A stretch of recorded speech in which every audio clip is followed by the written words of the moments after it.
let us get to the news of the day. And there's not a whole lot that's gone on yet today. That being said, anytime I do one of these videos, the news comes out right after. Zach Smith being waived is apparently performance related, according to Pierre Dorian. Zach Smith's come out and said he felt like he couldn't play hockey anymore. Congratulations, Ottawa. You made a bad situation worse by doing something that had no effect on anything other than the psyche of Zach Smith. Zach Smith underperformed last year. Absolutely 100% agreed. But if you're not going to trade him, waiving him is just stupid. It's just I don't get it. I do not understand it at all. I just don't get it.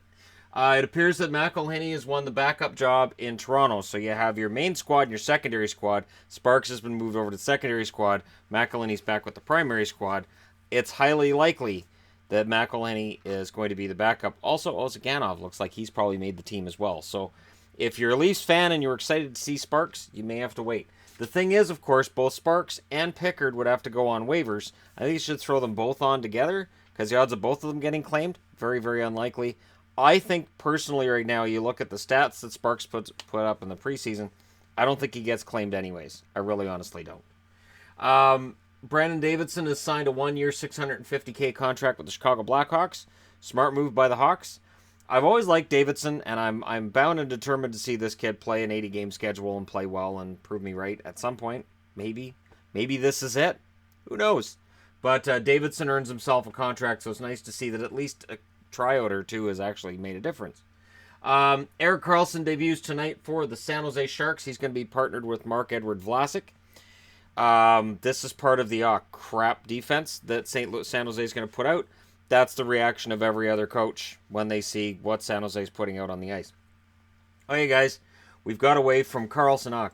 Crap, Burns is on the ice. Okay, all right. They're all off the ice now. They're tired. Crap, it's Justin Braun. All right, so drinking time.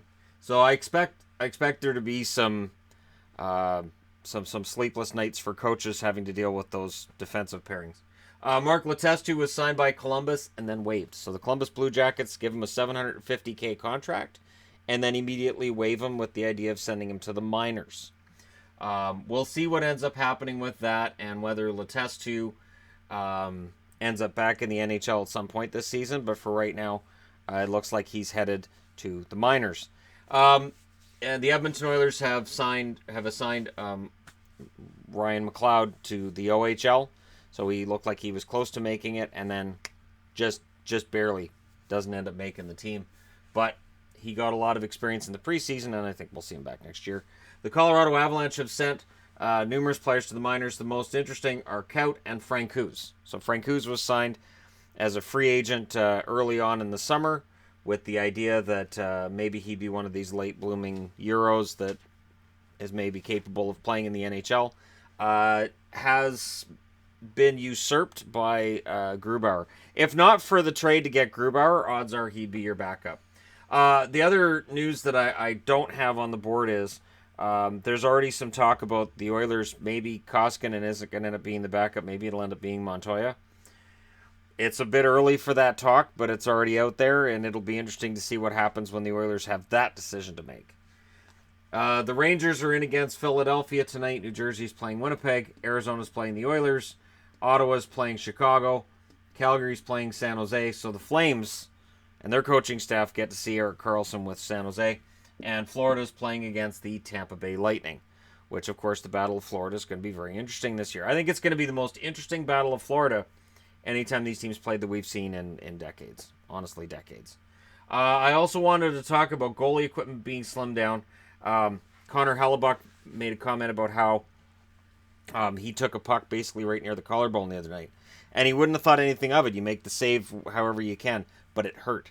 With the smaller chest protector, a save that he made and wouldn't have thought 2 seconds about, now he's going to have to think about whether or not he wants to use that tactic to make the save.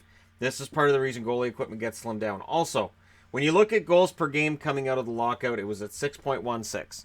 And that was a big thing, was increasing offense. But immediately coaches and goalies started adjusting. 5.9, 5.56, goes back up to 5.8 in 2008-2009, down to 5.68, 5.58, 5.46, 5.44 in 2012-2013, 5.48, 5.46, 5.42 in 2015-16, 5.54, and then last year it goes up to 5.94.